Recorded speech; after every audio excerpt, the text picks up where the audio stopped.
परत आपलं मार्बल फरशीचं प्लंबिंगचं हे हे नाही सर ते नाहीत ना नाही आपल्याकडे ते नाही प्लंबिंगचं नाही नाही प्लंबिंगचं आपण मागितलं ना आपल्याला मिळणार हा ती प्लंबिंगचं घ्या आणि आपण जे म्हणतो ना साधं समजतो ना आपली स्टाईल फरशी बसवायचं असेल हा ते आपल्याला मेसन नाही आहे तर मेसन आपण घेऊ काय अडचण त्याला ॲड करायला होती चालेल सर काय अडचण काय आहे, त्याच्याकरता तर आता बघा म्हणजे हे सुद्धा नाही. मेसन जो आहे ना तो घेऊ मेसन आपण घेऊ काय काय माझ्याकडे आहे. काय काय आणखीन ॲड करायचं ऍड करायचं सांगतो. त्याच्याविषयी मी पत्र पण एक तयार तुम्हाला काय वाटतं पण झालं तुम्हाला माझ्याकडनं काय वाटतं ती करतो 3 MIDC करायला नवीन आता एक आपण गाताच्या वाडीला केली बरोबर आहे गाताच्या वाडीला 40-45 छोटे मोठे उद्योग उभारले आता उपळायला एक करतो आपण जामगावला एक व्हायला लागलाय 3 करतो येणाऱ्या म्हणजे 6 महिने जागा सहित आपण ते सगळं हे करू प्लॉट खुल्ले करून ठेवू एक 6 महिने वर्षाच्या तर प्लॉट उद्योजकाला देण्याची व्यवस्था करतो मुळात हा औद्योगिक प्रशिक्षण संस्था जी आहे सध्याच्या काळामध्ये हिचं फार महत्त्व आहे कारण आपण पाहतो की तुम्ही पाहिलं असेल की मी काही मोठमोठ्या संस्थांमध्ये भेट देत असताना त्या ठिकाणच्या पण संस्था चालकांना मी विनंती केलेली आहे की आता सगळेच मुलं विद्यार्थी शिक्षण घेत असताना पैकीच्या पैकी विद्यार्थ्यांना नोकरी हा पर्याय होऊ शकत नाही ज्याच्या नशिबात आहे त्याला नोकरी लागेल कोण IAS होईल IPS होईल MPSC थ्रू होईल कोण कलेक्टर होईल SP होईल कोण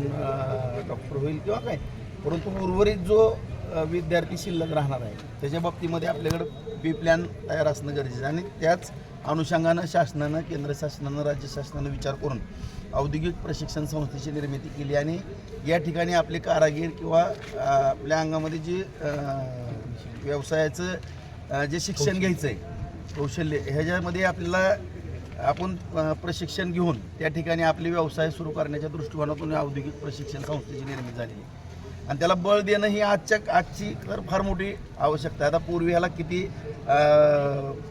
मानत होते न म्हणत तर हा भाग वेगळा आहे परंतु आज आपला तरुण जो नैराश्याच्या ह्याच्यात चाललेला आहे तो नैराश्याकडे वळू नये आणि त्याला काही ना काही त्याच्या स्वतःच्या पायावरती उभं राहून आपल्याला या ठिकाणी त्याला उभा करणं ही काळाची गरज आहे आदरणीय नरेंद्र मोदी साहेब यांनी आज बँकांच्या माध्यमातून जे उद्योग करणारी मुलं आहेत त्यांच्याकरता किंवा बचत गटाच्या माध्यमातून माता भगिनींकरता जे काही आज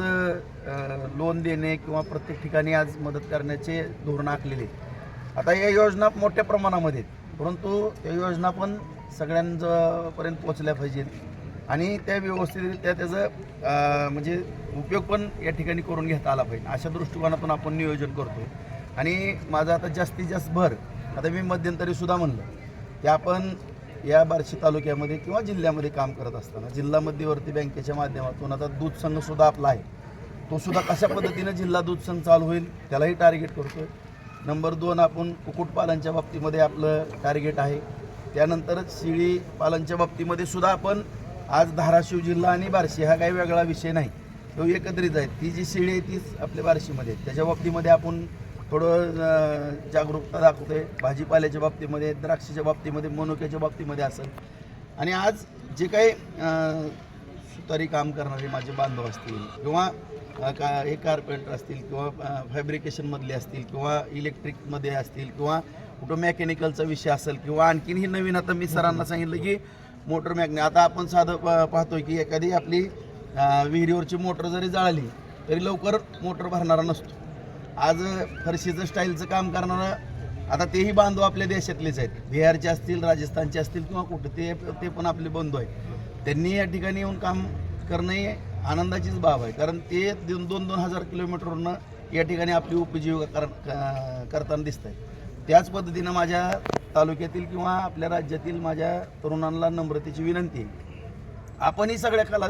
या ठिकाणी आपल्या अंगामध्ये असणं गरजेचं आहे आता स्टाईल फरशी बसवायची किंवा प्लंबिंग करायचं म्हणलं की वायरिंगची फिटिंग करायची म्हणलं तर आज आपण ह्या गोष्टीचे कारागीर मिळत नाही आता थोडं बांधकामचा व्यवसाय आता काही प्लॉटमध्ये बंगले हुडकू आम्हाला आणावं लागलं आणि ह्या सगळ्या बाबीचं जर आपल्याला प्रशिक्षण या ठिकाणी मिळालं किंवा महिलांच्या बाबतीमध्ये आता सरांनी सांगितलं की आणखीन काही कोर्स या ठिकाणी ब्युटी पार्लरचा असेल किंवा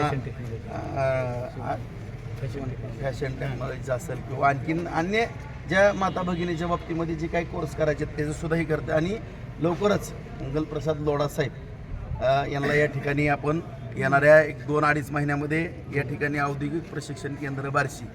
या ठिकाणी नक्की आणू आणि या ठिकाणी परिसर अत्यंत चांगल्या पद्धतीने करू. कारण आपल्याला बार्शी म्हणूनच याकडं न पाहता भूम, परांडा, वाशी, कळंब, माडा, करमाळा, मोहोळ या संपूर्ण आसपासच्या तालुक्यातसुद्धा ज्या पद्धतीनं व्यापाराच्या दृष्टिकोनातून आपल्या बाजारपेठेला 20-22 तालुक्यातली सगळी ये जा रेलचेल चालू आहे. शिक्षणाच्या बाबतीमध्ये असेल, व्यापाराच्या बाबतीमध्ये असेल, वैद्यकीय सेवेच्या बाबतीमध्ये असेल, त्याच धर्तीवरती